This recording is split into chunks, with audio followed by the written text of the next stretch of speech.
রাসূলান ওয়া ইয়াদউ বিহি আখারিন। নিশ্চয় আল্লাহ তাআলা এই কিতাবের দ্বারা অসংখ্য মানুষের সম্মান বাড়িয়ে দিয়েছে, ওয়া ইয়াদউ বিহি আখারিন, আর অপরে কওমকে লাঞ্ছিত করছে এবং কি তাদেরকে অপদস্থ করছে কোরআনকে অপমান করার কারণে। আপনারা হযরত ওমর রাদিয়াল্লাহু তাআলা আনহুর নাম শুনছেন না নাই? শুনছেন না নাই? পৃথিবীর দ্বিতীয় খলিফা, রাসূল করিম সাল্লাল্লাহু আলাইহি সাল্লামের দ্বিতীয় খলিফা। এই ওমর রাদিয়াল্লাহু তাআলা আনহু এক সময় ময়দানের মধ্যে যায় কাঁদতেছে। সাহাবায়ে কেরাম ওনার সাথী সঙ্গীগণ প্রশ্ন করছে, হে আমিরুল মুমিনিন, আপনি এখানে কাঁদেন কেন?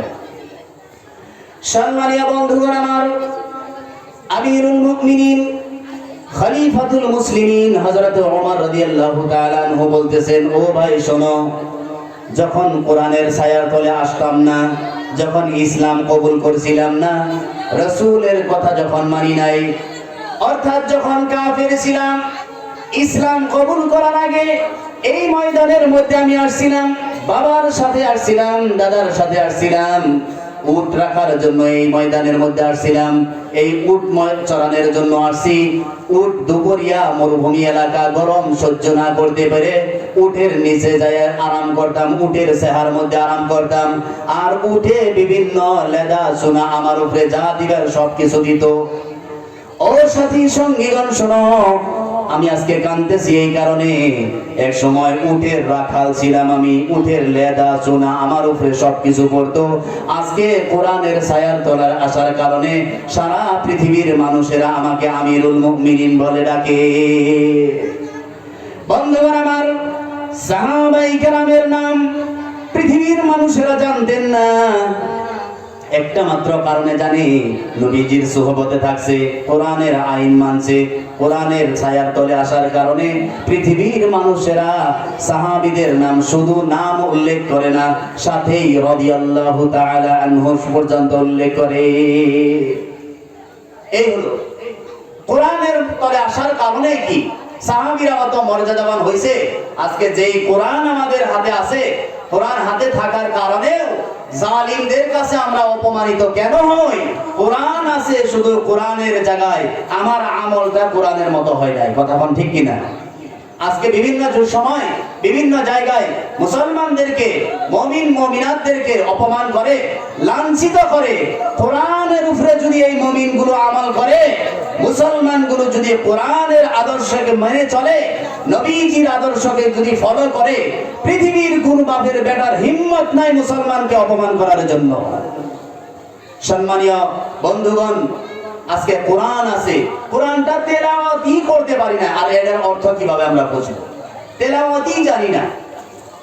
কোরআনের তেলাওয়াত পর্যন্ত জানলেই আমরা সৌভাগ্য মনে করি।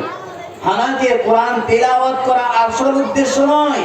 তেলাওয়াতের সাথে আমাদেরকে কোরআন বুঝতে হবে। আমাদের বুজুর্গানে দিন কোরআনুল কারীম আমাদের ভাষায় লিখে রাখছেন।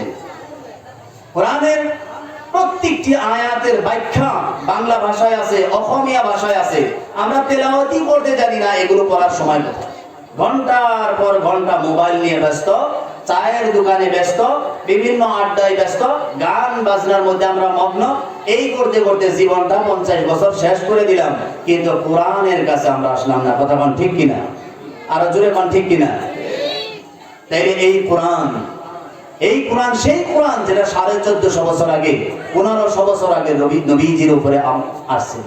কোরআন শুনিয়া অমুসলিমরা মুসলমান হয়ে গেছে, আর যার কাছে আজকে কোরআন, ইনি মুরতাদ হয়ে যাইতেছে, ইসলাম থেকে খারিজ হয়ে যাইতেছে। সম্মানীয় বন্ধুগণ আমার, সাহাবায়ে কেরাম কোরআনুল কারীমের একটি একটি আয়াত তেলাওয়াত করতেন।